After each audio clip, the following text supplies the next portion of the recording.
Come on, Team Cowboys! Angry Cowboys Fan, are you down to ride?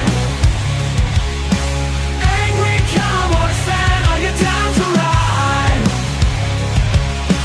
Drop a like on the video, go ahead and subscribe. What's going on, Cowboys Nation and Angry Cowboys fans around the world?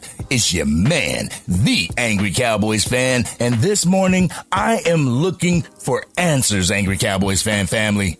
I am looking for answers as to what the hell happened during the game against the New Orleans Saints last Sunday. What the hell went wrong? Who does Cowboys Nation have to point the finger at? And where do we go from here? First off, please allow me to tell my brother Rick that we're with him. He's going under the knife yet again this morning to get that right foot completely amputated. So I just want to let him know that God's got you, brother. I want to let him know that we got him. God's got him during the healing process, and he has him after. He has him while he's under the knife, and he has him after. So, Angry Cowboys fan family, if you could, please continue the prayers for my brother. I would sincerely appreciate it. Also, if you are diabetic yourself, make sure that you're taking care of yourself. Check your blood sugar and check it often and take hold of those levels. It's super important for a diabetic Cowboys Nation. But now, let's get back to the topic at hand, and that is Micah Parsons. Luckily, Micah Parsons didn't shy away from his podcast like he did after the Green Bay Packers lost in the playoffs last year. He gave a post-game interview as well as an episode of The Edge on Bleacher Report, which was released about an hour and 45 minutes ago at the time of this recording. So we're going to take a listen to the 4 clips that I got for y'all, and then y'all know what we're going to do. We're going to come back and unpack this raw and uncut. So, Angry Cowboys fans, let's take a listen to the first clip from Micah Parsons on The Edge on Bleacher Report. What was the difference between this week and last week? Honestly, to my standard and level, I wouldn't say there's a big drop off, but I don't know if it was just an earlier game or but we weren't flying to the ball the same way. We weren't striking blocks the same way. We weren't playing complimentary football. And I keep telling you guys, complimentary football is so big in the NFL. Special teams has to be clicking. Offense has to be clicking. Defense has to be clicking. And we just weren't clicking defensively. I thought Dak played a really good game. And we did not help our quarterback. At the end of the day, we didn't help our quarterback. And people would say, oh, it was Dak. But we've seen the Chiefs defense uphold the Bengals offense, and Patrick Mahomes had 3 picks. So, it isn't always about who quarterback plays better. It's the quarterback doing it. At the end of the day, you got to take accountability in your team. I know a bunch of Dallas Cowboys fans that were shocked during and after the loss to the New Orleans Saints. I got to give a shout out to my man Warren. He's a New Orleans Saints fan and a close personal friend of mine. Congratulations, my guy. Congratulations on the win. The Saints look good this year. But let's get back to my team. Micah Parsons was asked what the difference was between last week and this week. He said there wasn't much of a drop-off. With all due respect, Micah Parsons, that is a load of crap. The difference between last week and this week is a big fat L, Cowboys Nation. The difference between last week and this week is the fact that only a handful of players showed up to play. I want to give a huge shout out to Jay Tuck for setting me straight when it came to who should get the smoke for such a devastating loss. I was ready to blame Mike Zimmer until I watched Jay Tuck's video and he showed me the level of effort that the Dallas Cowboys defense was given, especially that screen pass to Alvin Kamara that ended up in a touchdown. DeMarcus Lawrence was the only one giving 100% effort on that play. Everyone else, they were jogging after the ball carrier. I don't care what team you play for. You give maximum effort until the play is blown dead. After watching all 22 film, you can visibly witness players not giving their all in pursuits. We can't allow that on this squad, and great coaches would not allow that in their scheme. Speaking of great coaching, in the next clip, Micah Parsons discusses with his audience what great coaches do. So let's take a listen to what he has to say and then come back and talk about it. Roll the clip. What great coaches do, right? You talk about the Kyle Shanahan tree and You're bringing in the Saints offensive coordinator who came from the Kyle Shanahan tree. When you're a really good coach, you're like, coaching matters, right? And you're going to coach a way where your players do not get exposed to their weaknesses. They play to their players' strength, and they found a way to win football games. That's great coaching. They coached a great game. How do you defeat great coaching? By outplaying their players better. And, that's the end of the day what it comes down to. It comes down to players' effort and coaching. How do you beat great coaching? With even greater coaching, Micah Parsons. But the Shanahan tree is something that exposes our Dallas Cowboys defense each and every year.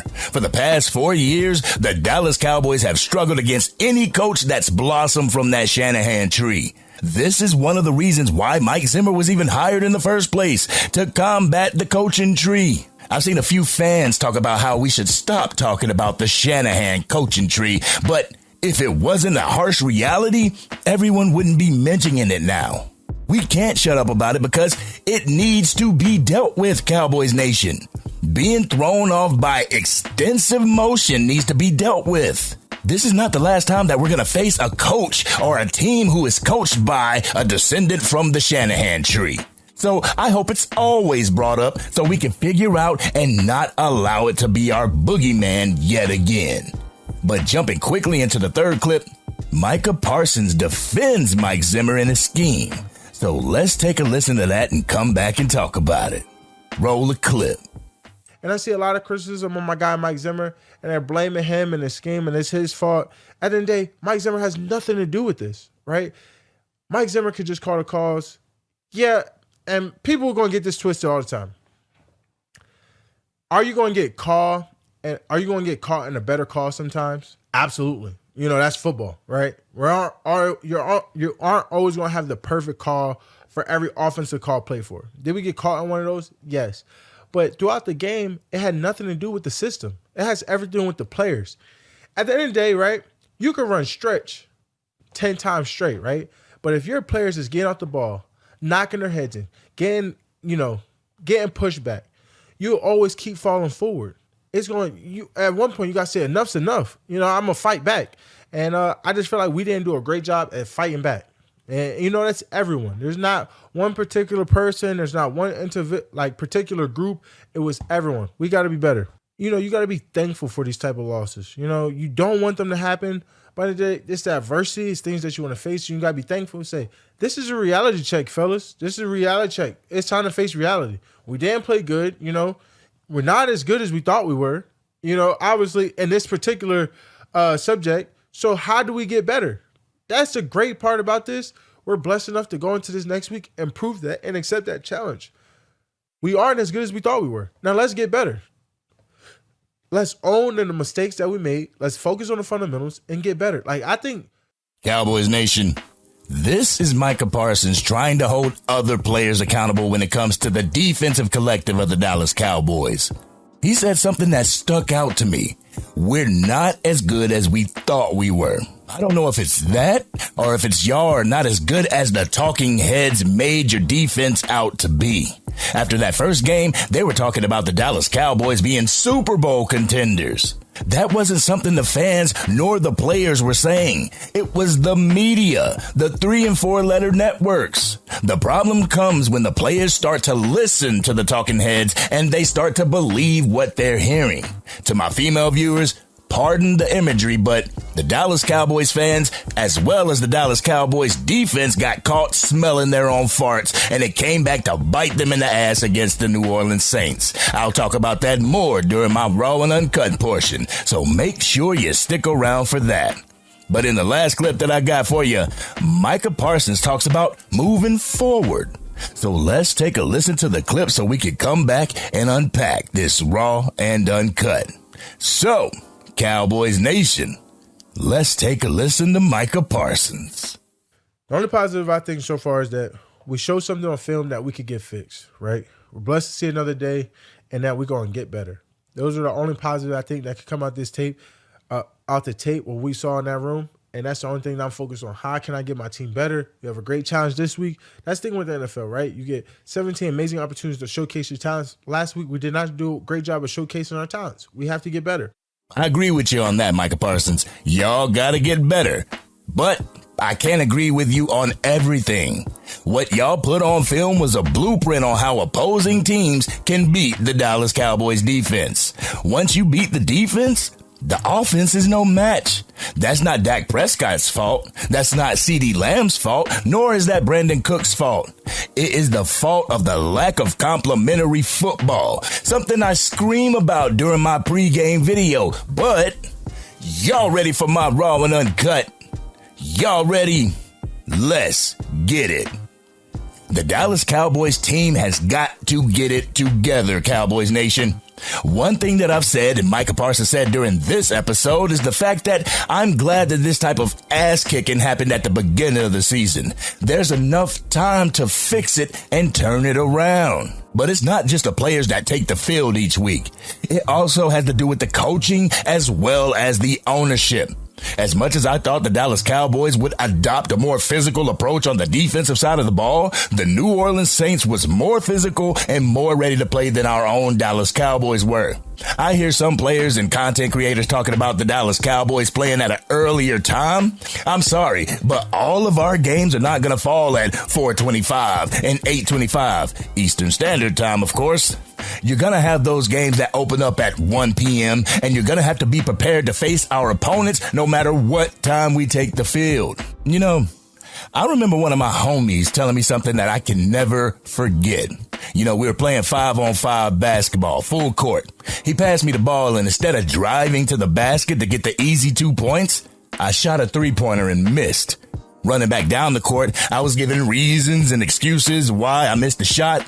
My boy looked at me and said, "Stop making excuses and make adjustments." This is what our Dallas Cowboys have to start doing. Stop making excuses as to why our defense didn't show up on Sunday. Accept responsibility and accountability for the ass kicking you just received at the hands of the New Orleans Saints and make adjustments. We can't have this type of loss again, Cowboys Nation. We cannot have such a lack of effort from the players like we saw this past Sunday. Whether it was the players, the coaching staff, the scheme, or the refs. Stop complaining and let's get it together. We have a pretty hard battle coming up in week 3. We host the Baltimore Ravens.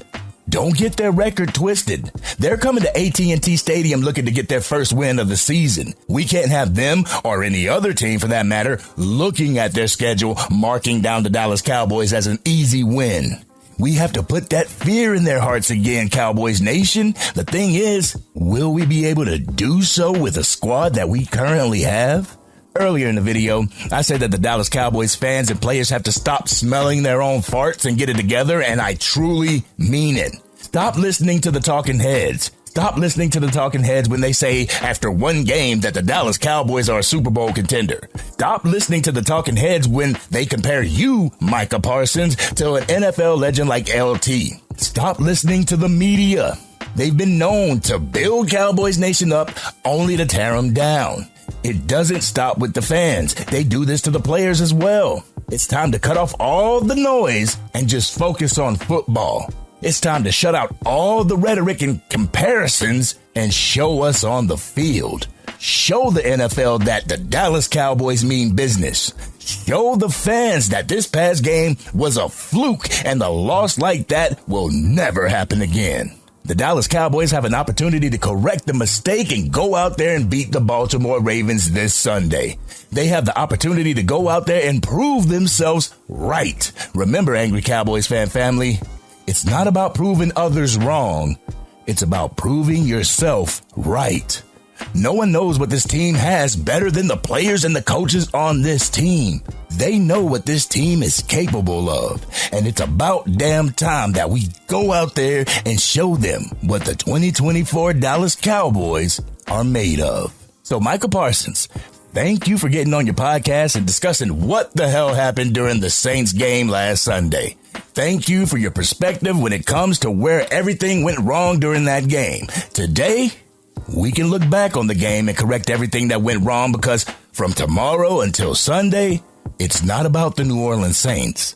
It's about the Baltimore Ravens stopping Lamar Jackson and Derrick Henry's rushing attack, stopping Zay Flowers from having a field day on our team. So let's correct it and go out there and show Derrick Henry why he should have called Jerry in the first place. This has been your man, the Angry Cowboys Fan. What did you think about what Micah Parsons had to say? Who do you feel deserves the smoke for the loss against the New Orleans Saints? Let's have an adult conversation in the comments section. If you're digging the content and want to help get it out to even more Dallas Cowboys fans, drop a like on the video and share it with your friends or family members who are Cowboys fans. If you are DC for life and appreciate the accountability and hope that the Dallas Cowboys learn from this and come back with a vengeance, hit that subscribe button. Hit the bell to be notified whenever I go live, release a video, podcast episode, or Madden 25 and College Football 25 gameplay. The Dallas Cowboys need to become more physical and more alert. If we can't do that, then I believe the New Orleans Saints has published a book on how to beat our Dallas Cowboys. So let's get it together and come back during week 3 with a vengeance. This has been your man, the Angry Cowboys Fan, and I'm out.